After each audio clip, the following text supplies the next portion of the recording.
आजची घटना आहे यूपी रामपूर येथील. एक मुलगी छोटी होती तेव्हा ती आणि तिची आई यात्रेत जातात. यात्रेत फिरता फिरता त्या मुलीची नजर एका टॅटू काढणाऱ्या माणसावर जाते. तो हातावर वेगवेगळ्या ठिकाणी वेगवेगळ्या प्रकारचे टॅटू काढत होता. त्या छोट्याशा मुलीला देखील टॅटू काढायची इच्छा निर्माण होते.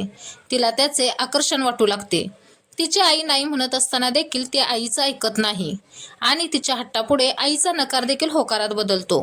मग तिची आई तिला म्हणते, ठीक आहे बनव, पण असा बनव की छान दिसेल. कारण तू जर एकदा टॅटू काढलास तर तो आयुष्यभर हातावर राहील. मोठेपणी तो तू मिटवायचा म्हटलीस तरी मिटवू शकणार नाहीस. आणि ती मुलगी आईला म्हणते, ठीक आहे आई, मी हातावर ओमचा टॅटू गोंदवून घेते, काढून घेते. ती टॅटू काढायला हात पुढे करते तेव्हा त्या टॅटू काढणाऱ्या माणसाची नजर तिच्या बोटांकडे जाते, जे की सगळ्यांपेक्षा वेगळे होते. तिच्या हातावरचा ओमचा टॅटू आणि तिच्या बोटांचे वेगळेपण हीच तिची ओळख होती. ती मुलगी मोठी होते. काही वर्ष निघून जातात.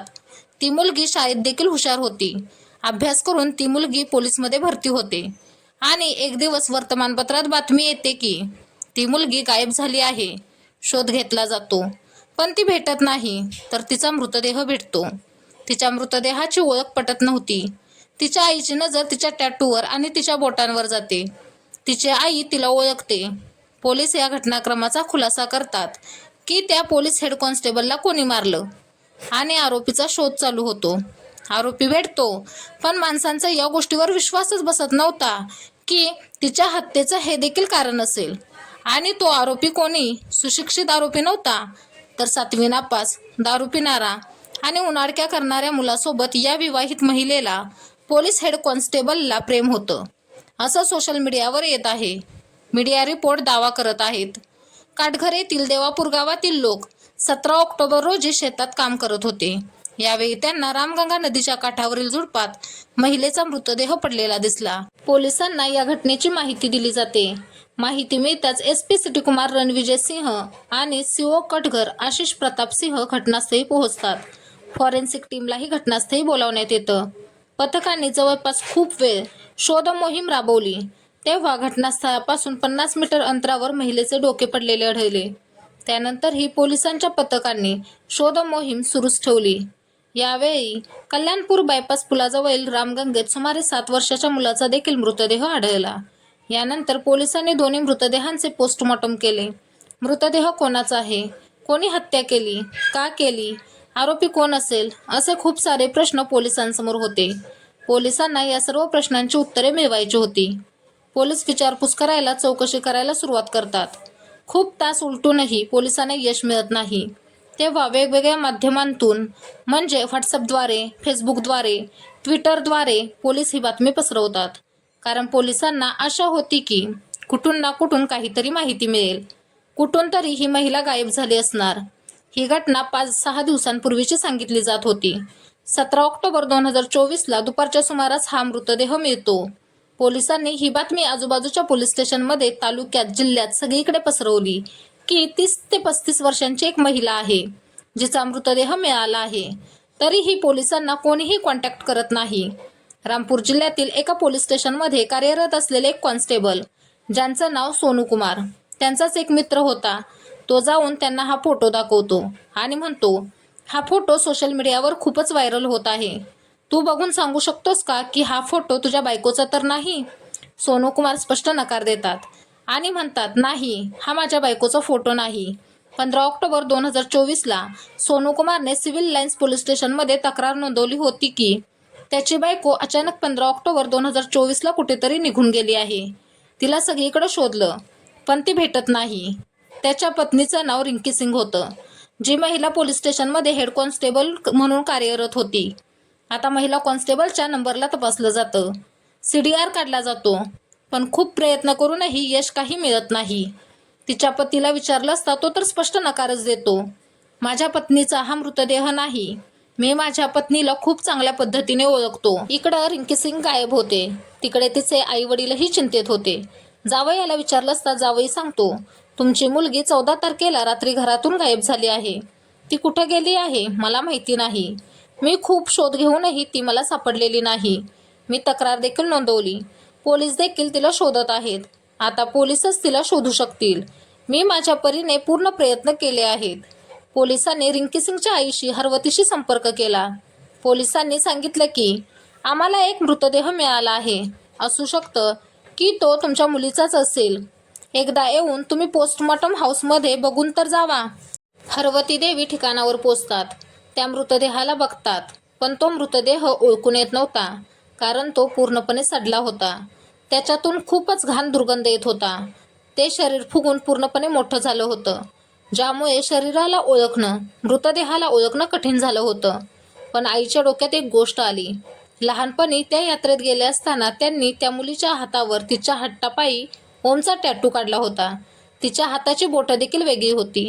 त्या आईने पोलिसांना सांगितलं की ही माझीच मुलगी आहे. तिच्या हातावर ओमचा टॅटू होता. तेव्हाच पोलिसांना आणखी एका व्यक्तीवर संशय आला होता. त्याला अटक केली जाते, जो की तिच्याच गावातील होता. त्याला पोस्टमॉर्टम हाऊसमध्ये नेलं जातं. त्याला विचारलं जातं की काय तू ह्या मृतदेहाला ओळखतोस? हा कोणाचा मृतदेह आहे? तेव्हा तोही व्यक्ती हे स्वीकार करतो की ही दुसरा तिसरा कोणाचाही मृतदेह नसून रिंकी सिंगचाच मृतदेह आहे. खरं तर रिंकी सिंगचं डोकं कापून रामगंगा नदीच्या किनाऱ्यावर टाकलं होतं. कोणी ही हत्या केली होती त्याचाच शोध पोलीस घेत होते. ह्या मृतदेहाला आईनं ओळखलं, गावातील व्यक्तीनं ओळखलं, पण तिचा पती त्यानं ओळखलं नाही. त्यामुळे संशयाचं पहिलं टोकच पती सोनू कुमार याच्याकडेच जात होतं. पोलिसांना सोनू कुमारवरच संशय येतो. पोलिसांनी त्या व्यक्तीचा म्हणजे पोलीस डिपार्टमेंटमध्ये कार्यरत असणाऱ्या सोनू कुमारला अटक केली आणि अटक केल्यानंतर त्याला सक्तीनं विचारलं जातं ही घटना, या घटनेमागील सत्य.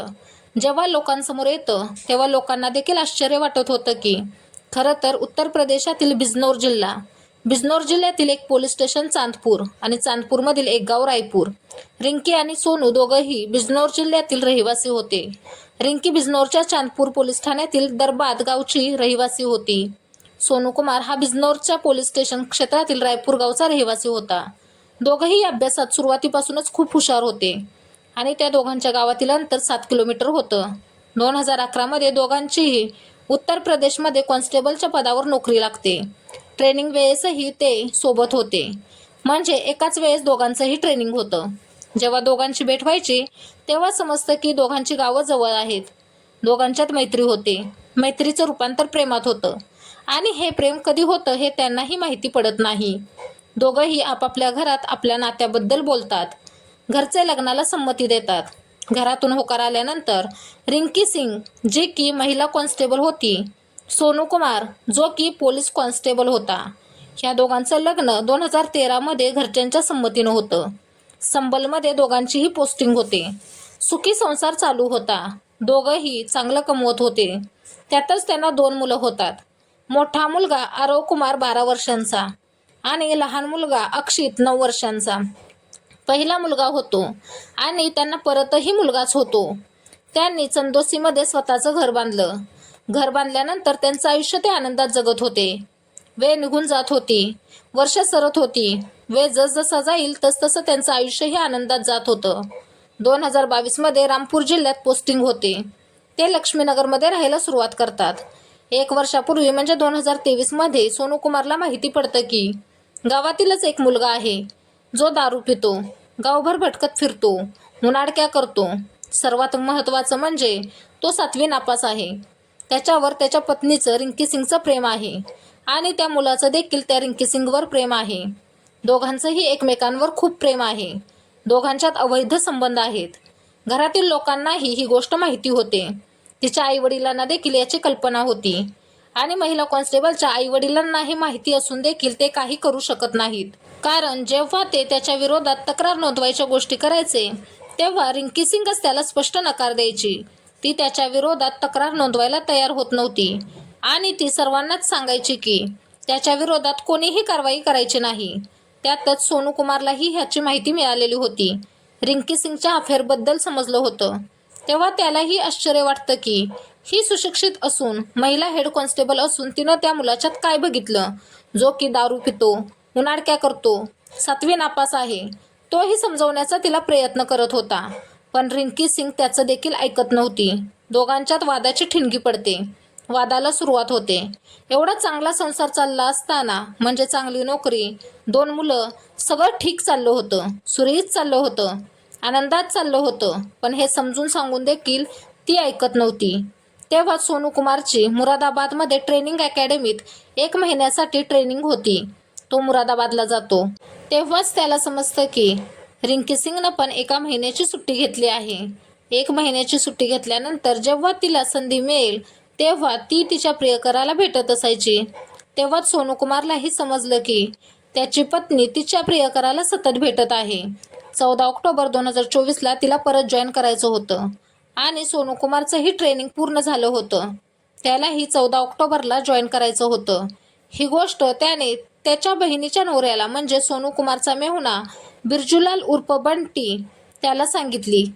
तो बिजनोर जिल्ह्यामधील जमउद्दीनपूरचा राहणारा होता. त्याला बोलावलं. त्याला सांगितलं. 14 ऑक्टोबर 2024ला रात्री त्याला राग येतो. सोनू कुमार आपल्या पत्नीचा रिंकी सिंगचा गळा आवळतो, तिला मारून टाकतो, तिची हत्या करतो. हत्या केल्यानंतर देखील त्याचा राग शांत होत नाही.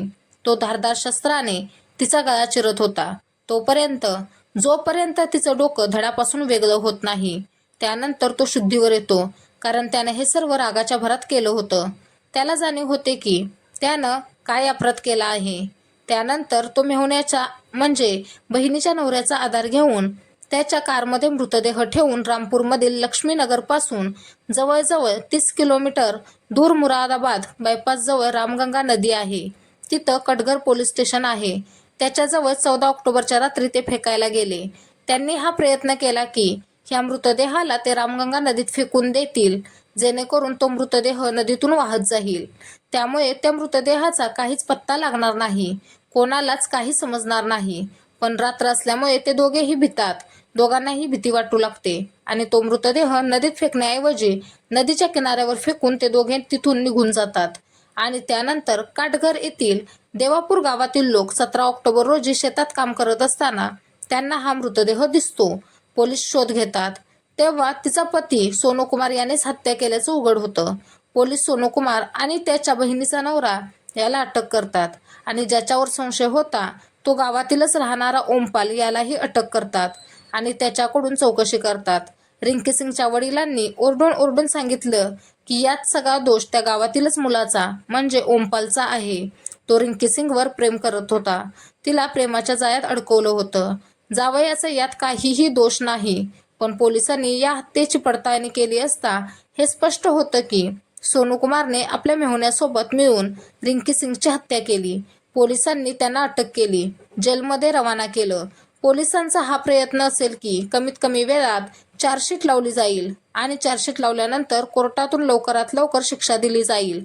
पण त्यांची जी 2 मुलं आहेत त्यातील एकाचं नाव आरव कुमार आणि दुसऱ्याचं नाव अक्षित, त्यांचं भविष्य आता कसं असेल, कोण त्यांचं पालन पोषण करेल, या सगळ्यात त्यांचा काय दोष, यासारखे प्रश्न उभे राहत आहेत.